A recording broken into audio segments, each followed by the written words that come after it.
Hello everyone. In today's lecture I am going to cover Sri Aurobindo Ghosh and his theory of nationalism. For BA Part 1, a student of political science. Aurobindo Ghosh was born in Kolkata in 1872. He was a great Indian philosopher, a yogi, a guru, and a staunch nationalist. Aurobindo Ghosh is known as the prophet of Indian nationalism. Once Rabindranath Tagore has held that world will know about the ideas of India through Aurobindo Ghosh. He is considered as one of the greatest philosophers in modern India. He is also known as the great synthesizer. One thing I want to tell, one fact that I want to share here is year 1893 is important from two perspectives. First, Swami Vivekananda went to Chicago from India, from Oriental to the Western world. In the same year, Sri Aurobindo Ghosh left England for India after getting Western education.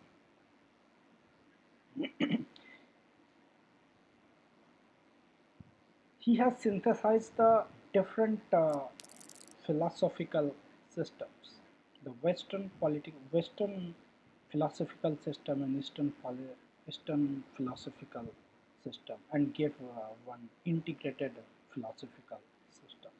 He always used to say that West need to learn from East and East need to learn from West. West has always neglected the element of spiritualism, whereas the East always emphasized on spiritualism and neglected the material well-being.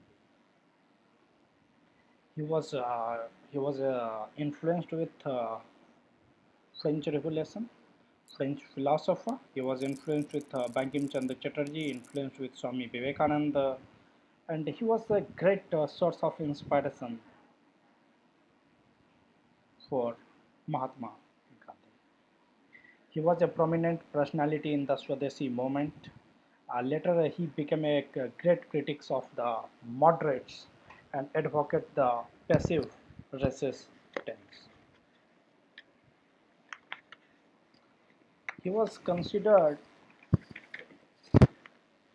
by the Britishers as most dangerous man. He was trapped by the Britishers in Alipur conspiracy case and later put inside the jail in Alipur. Alipur is a small district that has been bifurcated with the erstwhile Darjeeling district and the border town of this Assam and Bengal. It was in this time while he was in the jail he has experienced some spiritual and mystical experiences. After that, after releasing from the jail, he completely renounced the political activity and went for philosophy and spiritualism. His prominent ideas he has given the theory of nationalism. He has expressed his view on concept of freedom. He has given the ideas of human unity, etc. But in this lecture, I am going to cover the theory of nationalism by Aurobindo Ghosh. Before directly jumping to the theory of nationalism by the Aurobindo Ghosh, first, we will discuss about the context, about the background in which Aurobindo Ghosh has constructed his theory of nationalism. The context of the theory is that there's always a big question mark on the legitimacy of India as a nation. Britishers always challenged the idea that India is a nation, and Britishers always presented that India is not a nation but a kind of geographical expression, amalgamation of different kind of languages, different kind of people, different kind of cultural, etc. Different kind of culture, etc. At this time, Sri Aurobindo responded to the early nationalist. Who was the early nationalist? Early nationalist was Dadabhai Nehruji, leaders like Surendranath Banerjee at that time. Early nationalists or moderates were of the view that India is not a nation, but India is a nation in making. India is a nation in building, and that process of building can be achieved only through the British.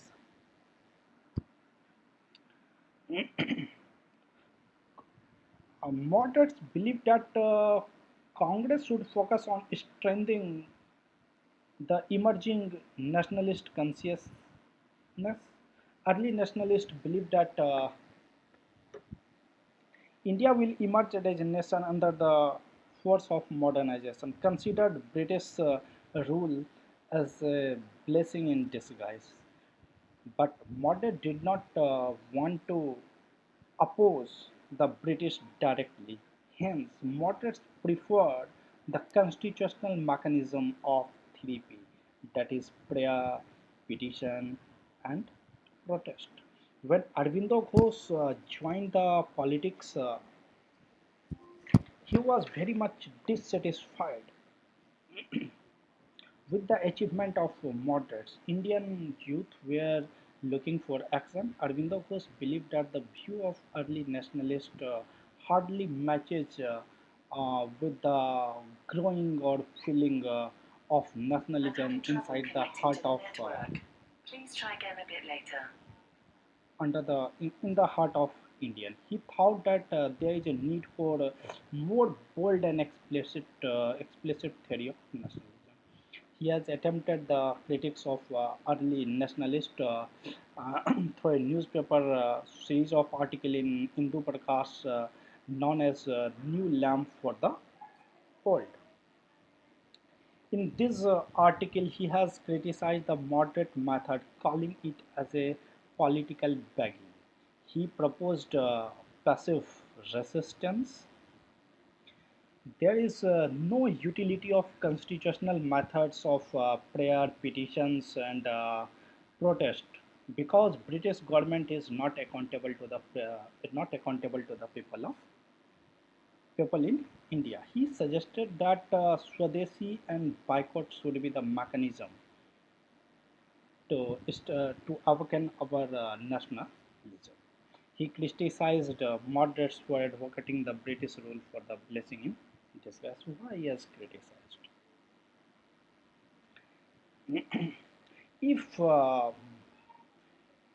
if nationalist leaders always kept appreciating British, it will weaken the morale of those who are continuously fighting against the British. This was the reason. Foreign and second thing that foreign rule, which is which is true that under the foreign rule, no country can be grow. Foreign rule is never a blessing for any country. It stops its natural growth, natural breeding, natural growth of the nation. He did not accept that moderate view that India is nation in the making. He held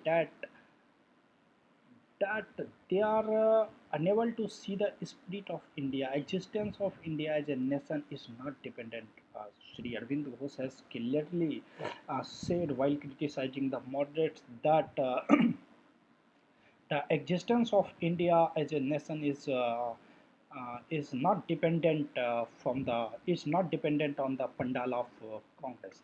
Arvind Ghosh has advanced the theory of India as a nation on the basis of ideas of the scholars, especially the German philosophers Hegel and Herder. He was also also construct the theory of nationalism with the influence of the ideas given by the Bankim Chandra Chatterjee.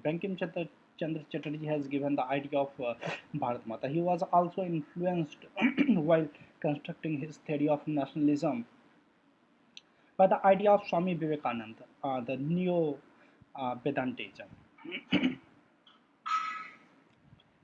What is the basis of Aurobindo argument?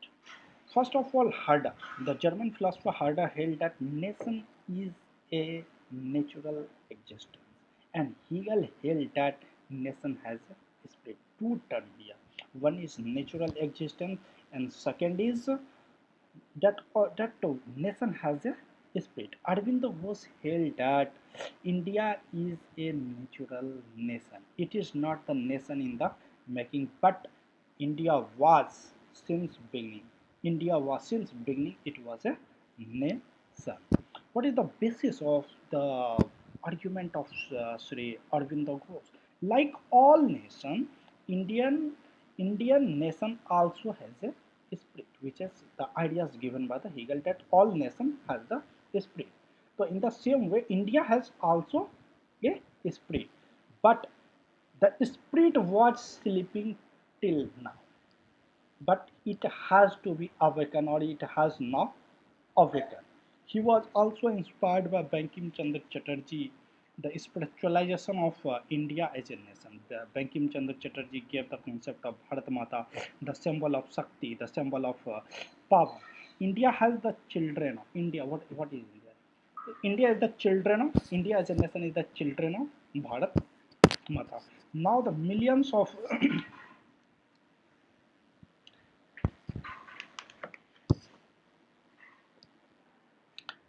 now the millions of youth has come together to awaken that spirit that was sleeping till now as a nation. He was also influenced by Swami Vivekananda in that now. Swami Vivekananda started a new Vedantism. New Vedantism is anti-Brahmanism. Vivekananda considered Brahmanism as the biggest obstacle, biggest hindrance in the realization of unity of India. Vivekananda advocated for the realizing of importance of human dignity. Vivekananda held that amid the diversity that there exists a unity, and that unity exists at the spiritual level. There is a representation of God in the soul of all human beings. Arvindo Ghosh has subscribed the ideas of Swami Vivekananda. Aurobindo Ghosh also based the unity of India on the basis of common spirit. Aurobindo Ghosh was influenced by the Vivekananda as Vivekananda appealed to the youth in India, arise, awake, and don't stop till the goal is not achieved. Aurobindo Ghosh also appealed to the youth in India to Aurobindo Ghosh has also appealed to the youth of India to make nationalism as their religion. So, as per the Aurobindo Ghosh, nationalism is a religion. One good article has published in today's newspaper in Indian Express. I have given the link in this image in which Aurobindo Ghosh has been covered widely. Till that time when till the time that the spirit of the nation India will awaken, we do not develop the same feeling for the nationalism which have for our religion. Till that we here Sri Arvind Ghosh want to say that our feeling of nationalism should be at par with the feeling of our religion. Thank you. In second lecture, I will continue this this nationalism of Sri Aurobindo.